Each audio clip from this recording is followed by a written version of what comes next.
Good morning and thanks for checking out your Mr. Quik forecast. We're starting our day off here with some slightly warmer temperatures in the mid-30s. We are dry.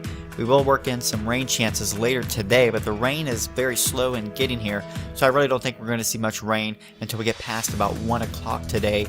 We'll see a few showers this afternoon, but nothing really that impressive. We'll see that rain pick up as we go into tonight. Looking at the full forecast here, again, some showers later this afternoon. As we go into Thursday, we'll start to see some drier weather working back in. Looking at the timing of that rain, you can see this afternoon a few showers around, nothing widespread. The rain will increase a bit this evening from about 7 to 10 p.m. Rain will continue through about 2 o'clock tomorrow morning, and then we'll work in some drier weather on Thursday. Now, we could see a few spotty showers in the morning hours tomorrow, and then by the afternoon, I think we're going to be dry, a little bit breezy and a little bit chilly tomorrow, with highs only into the lower to mid-40s.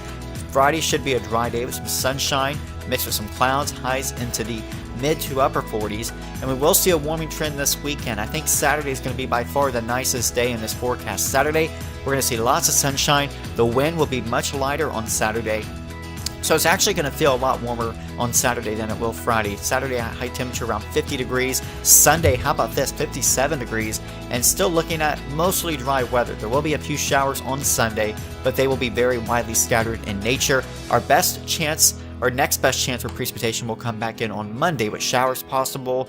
And as we go into Tuesday of next week, another cool down on the way, but we will work in some drier weather going into the middle of next week. There are a couple model solutions suggesting even a possibility of a brief mix there late Monday, but for now we're going to keep it out of the forecast because the confidence on that is quite low. So that's the latest look at your forecast here. Thanks for checking this out. Hope you have a great day.